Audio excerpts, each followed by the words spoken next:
Welcome back again. Jinu James here. ഇന്ന് നോക്കാൻ പോകുന്നത് 5 ക്രിട്ടിക്കൽ എലമെൻറ്റ്സ് ഓഫ് സ്ട്രെസ്.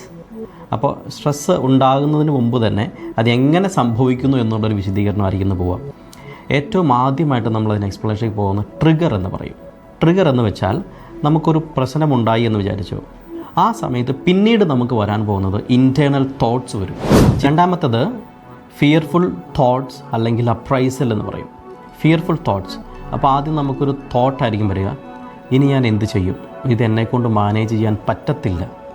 അപ്പോൾ ഒരു ഫിയർ നമ്മളിലേക്ക് ജനറേറ്റ് ചെയ്തു. അപ്പോൾ ഫിയർഫുൾ തോട്ട്സ് വന്നു കഴിയുമ്പോഴേക്കും പിന്നെ അടുത്ത ഒരു സ്റ്റേജിലേക്ക് നമ്മൾ വരുമ്പോൾ ഒരു കോപ്പിംഗ് സ്റ്റേറ്റ്മെൻറ്റ് എന്ന് വെച്ചാൽ അതിനെ മാനേജ് ചെയ്യാൻ നമ്മുടെ മനസ്സ് പഠിക്കുന്നത് 2 രീതിയിലായിരിക്കും. ചിലരത് പോസിറ്റീവായിട്ട് മാനേജ് ചെയ്യാൻ പറ്റും, ചിലരെ സംബന്ധിച്ചിടത്തോളം അത് നെഗറ്റീവായിട്ടായിരിക്കും മാനേജ്മെൻറ്റ് പോകുന്നത്. എന്ന് വെച്ചാൽ അവർക്ക് പറ്റത്തില്ല എന്ന രീതിയിലേക്ക് വരും.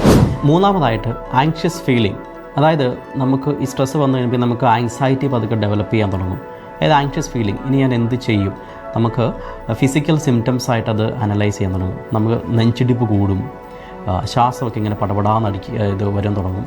അപ്പോൾ നമ്മുടെ ഫിസിക്കൽ സ്വെറ്റിങ് വരാം. അപ്പോൾ പല രീതിയിൽ നമ്മുടെ ഫിസിക്കലി ഇത് അഫക്റ്റ് ചെയ്യാം. Fourth is actions. എന്ന് വെച്ചാൽ നമ്മൾ പെട്ടെന്ന് തന്നെ നമ്മുടെ ഫിസിക്കലി ആക്ഷൻസ് ആദ്യം പറഞ്ഞതുപോലെ ഉണ്ടാകാം. അതല്ലെന്നുണ്ടെങ്കിൽ നമ്മൾ ഫിസിക്കലി ചിലപ്പോൾ ഓടി രക്ഷപ്പെടും. ഈ പ്രശ്നം എനിക്ക് മാനേജബിൾ അല്ല എന്ന് തോന്നിക്കഴിയുമ്പോൾ നമ്മൾ എസ്കേപ്പ് ചെയ്യും.